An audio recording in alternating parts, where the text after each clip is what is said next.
All right, welcome back, everyone. So we're going to go around the room and share your takeaway from developing a compelling narrative. So who would like to share first?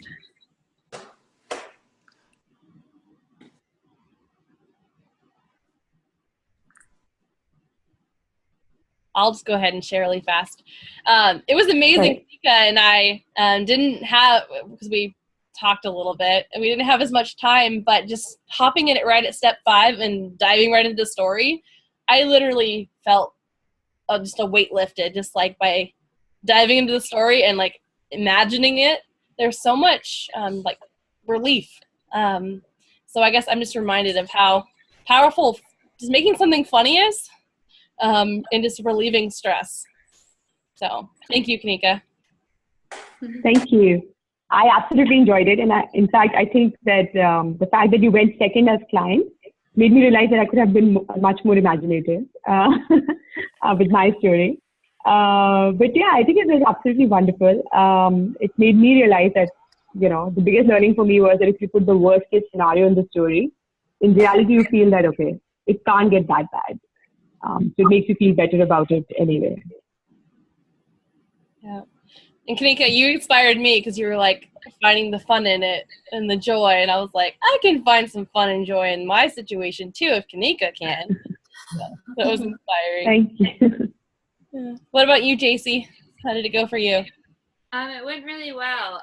My story was pretty simple, but I really liked the metaphor. I talked to Eddie about just having a lot on my plate right now, and my story was kind of about juggling, and I imagined all of my different projects as the balls that I was juggling, and by the end I learned to juggle.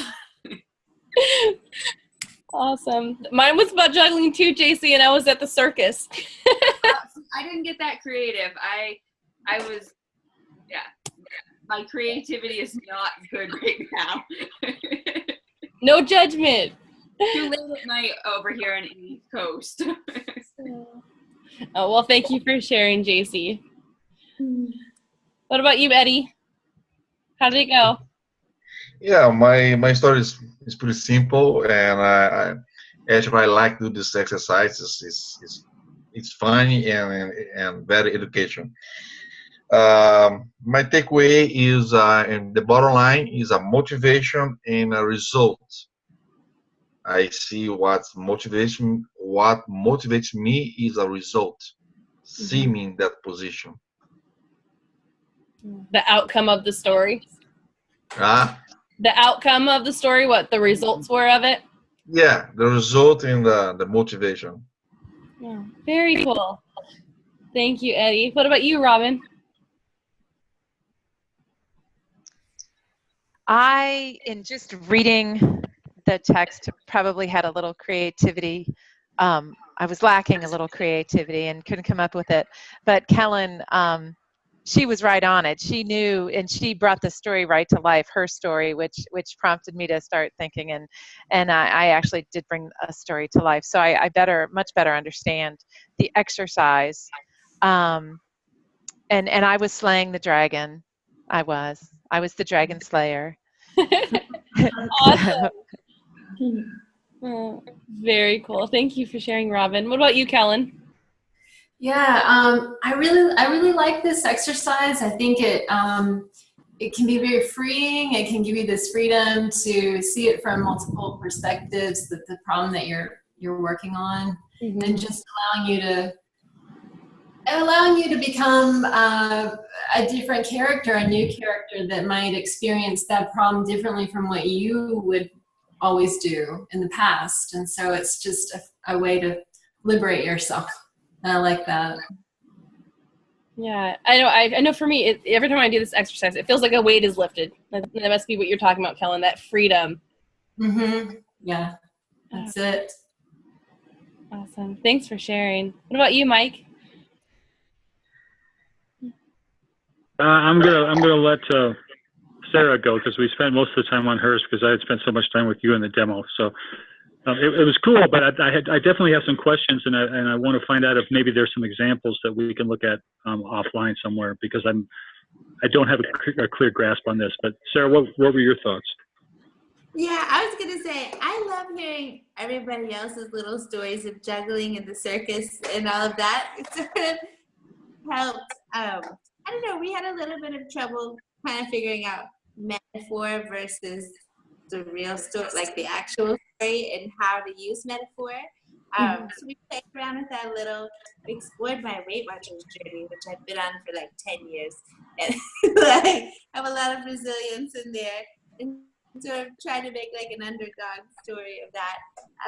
But I don't know. It was a little bit harder than I was expecting, or trickier. Maybe I don't know. It's just a little tricky. I think it's really good. I've got inspired the guys for sure. Okay. So, Mike, you coached Sarah, but you didn't have as much time to be coached. Is that right? Yeah, on this one, yeah, we focused on her story. I just wasn't. It was like she said. I was really unclear about the balance between metaphor and reality. You know, so whether it's a Western or a Dragon Slayer or a comedy or something else, are we creating elements that represent the real challenge that we're looking at, or are we integrating the actual challenge into this context of whatever genre we choose? Yeah, there's a lot of freedom in it. And we do have time, Mike. If you want to continue being the demo client, I'll actually coach you if you would like. We have time. I feel like I've taken up a lot of time from the team already. All right, I'd love to see some examples or hear how it was done, you know? It's really helpful to experience it. Is everyone else okay if we do a quick demo with Mike? Mm-hmm. Only if Mike, if you're willing. Otherwise, I'd be happy to explain as best I can. But it's so helpful to experience it. Okay, go. Okay, let's go. We'll be fast. All right, so we've already explained this idea of a narrative. So I invite you to be as playful and imaginative as you want in creating the story. Is it okay if we step into a narrative? Mm-hmm. Okay. All right, so we can take it a couple different ways here. We can look at a current goal. We can look at we're basically look forward into the future, and then we're looking at the obstacles. So we can actually pick up with what we looked at in your other demo, if you'd like, or if you could pick something else as well. Yeah, I'll probably choose something new, Okay. New and different. So, what's a goal? A future goal? The goal is to spend more time with my dog and feel good about it. Okay. In the sense of the time taking away from work to spend with him, I don't feel guilty about that, and I don't feel guilty about not spending time with him when I can't. I guess it's creating an optimal balance. Okay. What are the obstacles right now for you in that goal? One is work, because work is always there and always has demands. One is his being a year old, and he's got a lot of puppy energy and puppy habits that test my patience. And I feel bad when I don't lose my patience, but when I start to hold it against him, you know. So those are the main ones. Okay. How does the concept of resilience apply to this situation? Recognizing setbacks when they occur, learning from those setbacks, taking those skills into the next time that behavior shows itself, managing it better than I did the last time. Okay. All right. So we just covered the groundwork, Mike. So I'm going to step out of coaching you for a second. So we just covered, setting the space, exploring, and you looked at a specific goal. You could look at multiple goals. Then the obstacles, okay. And then we kind of reminded and reflected on resilience. So now we're going to develop the story. So you are the main character. So what I like to do before even talking about the character is, what is the theme of this story with you and your dog? Theme as in genre or theme as in storyline? Storyline. Okay, a journey,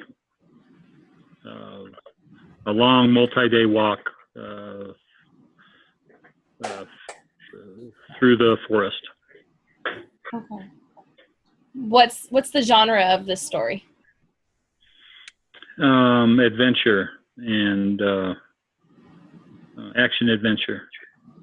Okay. An action adventure. Okay.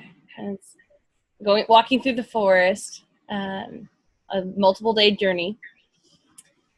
All right. So Mike, you are the main character. What are your strengths?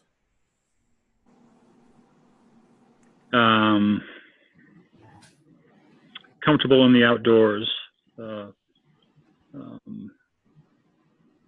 Excited about what's around the next fork in the path. Enjoying the solitude rather than being fearful of solitude. Generally prepared for surprises. Okay.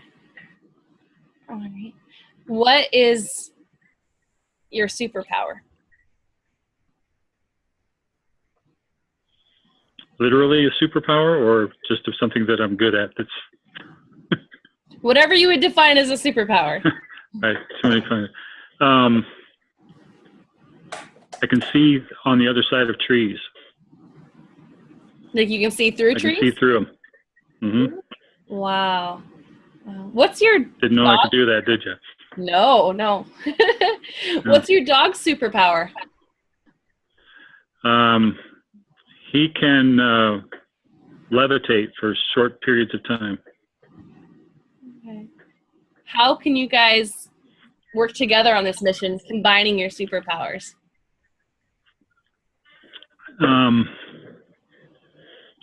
When he levitates, I know I need to look down so I don't step in something that I shouldn't, and I can call out dangerous animals that are hiding on the other side of the tree that he can't see until we get closer to them. Okay. How do you support each other on this journey? Or have each other's companionship, yeah. Companionship, shared adventure, shared joys, keeping each other safe. Mm-hmm. What are your fears? On the journey? Mm-hmm. That's a good one. Danger to some extent, but not significant. It's around the valued use of time. I want this journey to be rewarding for both of us when it's done. Not just done for the sake of doing, but for the sake of learning about ourselves and learning about each other. Okay. In this story and on this journey, what are you learning about yourself and about your levitating dog? So are we back into the literal now, or are we still in the story? You're in the story, learning in the story. Okay, and so ask the question again. What are you learning about yourself and your levitating dog in the story? Okay. Trust, that I can trust him and he can trust me. That neither of us is perfect. Because he can only levitate for so long, and there's certain trees that I can't see all the way through. Mm-hmm.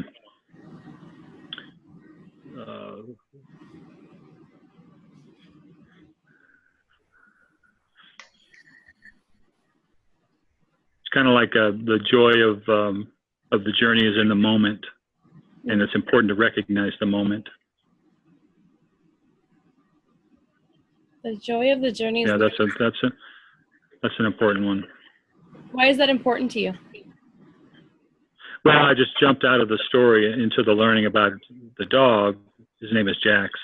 And that I need to appreciate those moments with him that we have right now. You know, even though they're not perfect, and he drives me crazy sometimes, and he doesn't always listen, and he doesn't always come when he's told, you know, that they're still so special because he's young and imperfect.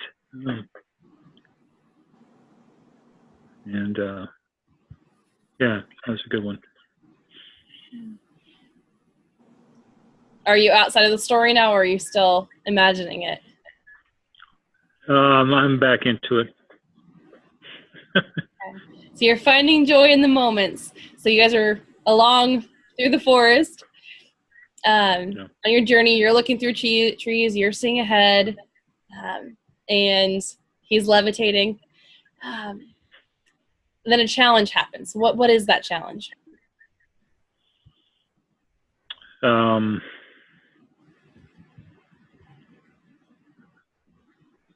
Something about a canyon that I didn't see because it was behind that tree that I can't see through. And he levitated for a minute, but he came back down because he knew he couldn't levitate long enough to get all the way over it, and he wouldn't want to do that anyway because he wouldn't leave me on the other side.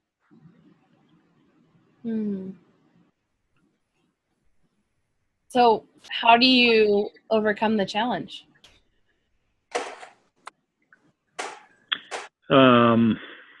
He levitates long enough to see exactly how far. This is probably asking a lot from his dog, but he is a super powered dog. So he levitates long enough to see how far it is over the canyon, and then he finds the appropriate tree that's long enough for if I am able to cut it down, it will branch over the canyon and we can both cross over. When you cross over, where do you go to? Well, we're nearing the end of the journey. Things get easier. The paths become clearer. There's fewer trees and there's fewer canyons and there's more sun and prettier views. Okay. Where does the journey end? Coming down out of the mountains into a nice green, pasture kind of village with lots of friendly people and cold beer and really incredible homemade dog treats. Does the dog drink beer too? Yeah, he does on occasion. Yeah. So it does impair his levitating, though. So it sounds like you guys go through your journey, you get over the canyon, and then you have a relaxing party. Yeah, and we reflect on the journey, what we learned, and how we're going to be different with each other based on those learnings. Okay. Well, let's pull out of the story for a second here. What did you learn about yourself and Jax through that story? Well, again, the beauty is in the moment. Moments don't repeat, so you have to recognize them when they're there, despite their challenges or in celebration of their challenges. Mm-hmm.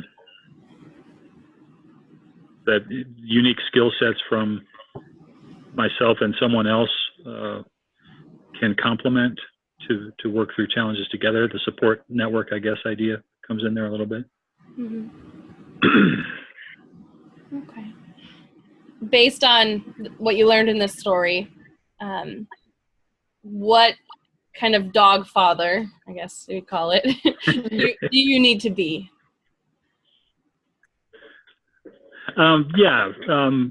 Patient and appreciative and a bit able to recognize what's special about moments that are imperfect. All right. So based on that, where do you go from here in light of the balance of going on walks with your dog and balancing? Right. It's more about, I feel like I've got a good balance, so it's more about how I feel about it. So when I break away from work and go on a walk with him, which I do, virtually every day, then I'm going to appreciate that for what it is. I'm not going to be thinking about work while I'm doing it. And when he doesn't mind me perfectly, I'm going to just appreciate him and watch him, do what he does out in the woods, which is beautiful stuff. So, and then I'll break from that and I'll take time to focus on work when it's time to focus on work. And I won't feel bad about not being with him because we will have already shared some great time. Awesome. Well, thank you, Mike. How did that feel? Did that clear up any questions you had about developing a narrative? It's exhausting. How was it exhausting? No, it was good. Yeah, it definitely helped answer some questions. And you did a great job of asking the right questions to keep somebody in what is a fantasy kind of context. That's not easy to do. And when Sarah and I were talking, we thought, some people are going to be able to do this really well, and some it's going to be a real struggle for. It's a great tool, just like all the other tools. Yeah, and it takes practice, just like other tools. It takes practice to let go and be playful. Yeah, that was helpful. Are there loaded examples anywhere in the curriculum? I'm not sure that there is a recording, but I can find out if there. Yeah, that's fine. I can check and see if there's any other recordings that maybe aren't on the playlist. Yeah, I'll do some research too, and if I find anything, I'll share it with the team. And thank you to the team for allowing me to spend so much time talking today. I feel bad about that, but don't feel bad, Mike. Thank you. I mean, everyone has got to have enjoyed his story, right? I was picturing it all along with you. That was amazing. And Mike, if you have additional questions, I'm more than happy to go over this with you outside of class too. And I really don't mind. Thank you. So don't tell yourself that you're taking up too much time. It's a pleasure. That's right. So, same goes for all of you. Okay. All right. Well, I don't know. That was a lot of fun. I really want to meet this levitating dog. So, Mike, you should bring him to class next week so we can meet him. All right. So we're getting into recovery. So we're going to speed through this so that we can have time to practice. But the basics of recovery is that we need to take time to do it. So much in this, nowadays in today's world, we're go, go, go, and we don't take time to refuel. We don't take time to take care of ourselves and rest and do something that helps us recover. There are more and more things that are coming around. I feel like, like the adult coloring books. I think that's all about recovery, and that's something that stood out to me. Was like, oh, this is helping people relieve stress and recover from their day. And so there is a awareness of how important it is. It's emerging, but there's so many things that keep us from recovery. We come home and there's so many things to do after a long day at work, or we work at home and there's just a lot going on and we don't take time to recover. I can really relate to this right now because there's so much in recovery and rest, and I have a little one depending on me. I don't really have as much choice to rest unless he gives me that. But I've personally noticed there's such a huge difference when you have rest, and we don't operate at our optimal level unless we've rested. And there's so many studies, and I want you guys this week to look up on the bottom of the page. There's a TED Talk about sleep and why we need it that I highly recommend that you guys check out if you have time this week. But basically, sleep and rest and recovery, those things are essential to relieving stress and increasing our happiness. I don't know about you guys, but my sleep those days are everything seems like the end of the world when you're tired. It really can feel that way. So looking at this, we're looking at different elements of sleep. So There's some sort of routine around bedtime. Checking out nutrition. What do you eat at night? Do you drink wine at night? That could change things. Do you drink caffeine at night? That can affect things a lot too. So exploring someone's nutrition. Their environment. I don't know about you. When there's a messy room, it is so hard to sleep, right? Or there's light getting in the window and it's getting just in my eye and it's like making me restless. Or there's noise, right? And you can't sleep. So it's all those different elements of where you sleep, exploring that environment. And then what's your wake-up routine? That's just as important as the bedtime routine, is what gets you going in the morning.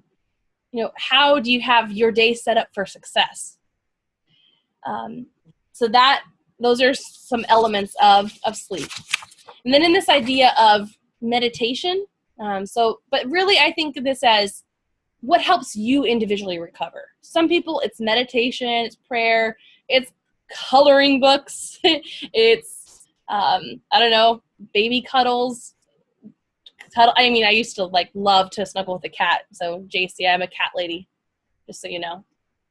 I used to love, it's so sad I haven't been able to have a cat because my husband's allergic. So that's sad. But I think recovery is different for everyone. It's unique, just like everyone's unique. So it's important to explore what helps someone recover. And meditation is a big theme, and it could be, doesn't mean sitting still. It could be walking. For some people, that is a really way to get them into a meditative state. It's just that relaxing walking. And I know, too, walking can be a lot related to gratitude. At least a lot of clients that I've had, they experience gratitude the most when they're out on a walk. But you can be sitting, you can be walking. Everyone's unique. It could be a short amount of time and it fuels someone just as much. Someone who spends an hour, someone who spends 5 minutes, it can have the same effect. But everyone's different.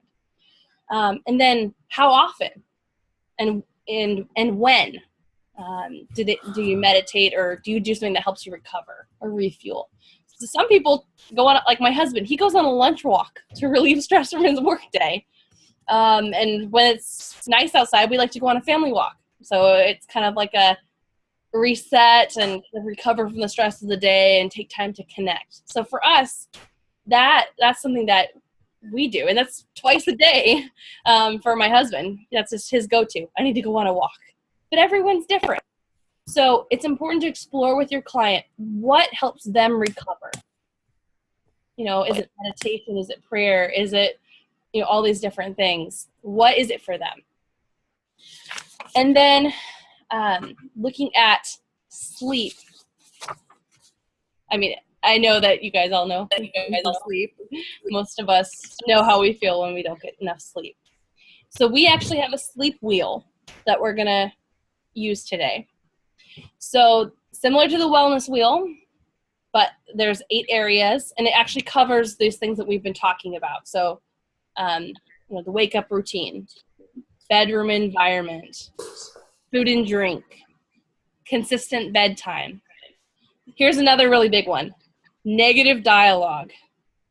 I don't know about you guys, but I had to my earlier years with my husband in our marriage, he wanted to vent about the day right before we went to bed. And it was this is not helping me get to restful and get to sleep. So I've had to be very purposeful about bringing up those conversations earlier in the day. Let's talk about what you went through today and let's hash it all out. And then let's relax. And so it's not happening right at bedtime, because that can really negatively affect you. And it's important to limit negative dialogue at night. Gratitude. You practice gratitude. A lot of people, take time to write in a gratitude journal at night before they go to sleep, to reflect on their day and what they're grateful for that day. And then there's bedtime routine, and then the hours of sleep. So with each of these, there's a little bit of a suggestion of healthy habit, how many, hours of sleep do you get a night? Do you limit negative dialogue? There's kind of a suggestion right there that you should limit negative dialogue. So those are the categories. So what we're going to do is go in and explore those with each other in breakout rooms. So it's very simple. It's just an exploratory wheel. And there's, on page 178, there's a suggested question. So the agenda going into this practice time is exploring sleep. And it's helpful if you want to bring in any questions about meditation too, like what helps you recover. Are there certain things that you do as far as meditation and prayer or other recovery? So in exploring that, sometimes that's the action step people take out of the sleep wheel, but it can be very individual. Like for me, one time it was negative dialogue, and the other time was like, okay, I need to practice more gratitude at night. You can't always take something out and not put something else in. And you can't change all these areas at once. So encourage each other. You know, if there's multiple things that you need to work on in your sleep routine, what's most important? What do you want to work on right now? And how will that benefit the other areas as well? So you're going into exploring these and looking at satisfaction rates. So how many hours of sleep at night do you get a night? How satisfied are you with that number? Or are you happy with that? This is a great way to ask once you get the number. What does your bedtime routine look like? Does it create a sense of peace and calm? What does negative dialogue look like at your night? Is there negative dialogue present at your nighttime routine? Do you engage in gratitude in any way at bedtime? How consistent are you at falling asleep at the same time every night? What do you eat or drink before you go to bed? How do you feel about your bedroom? What emotions come up for you when you walk in? How happy are you when you wake up? How does that jumpstart your day or take away from the start of your day? So we're just going to explore, and then you can look at meditation and prayer as well too, if you have time to explore, or if that's more important to you individually as a client, to look at, okay, I have sleep under control, but throughout my day I need to make sure I have time to recharge and recover throughout my day. All right, so that's what we're going to do. Does anyone have any questions before we go?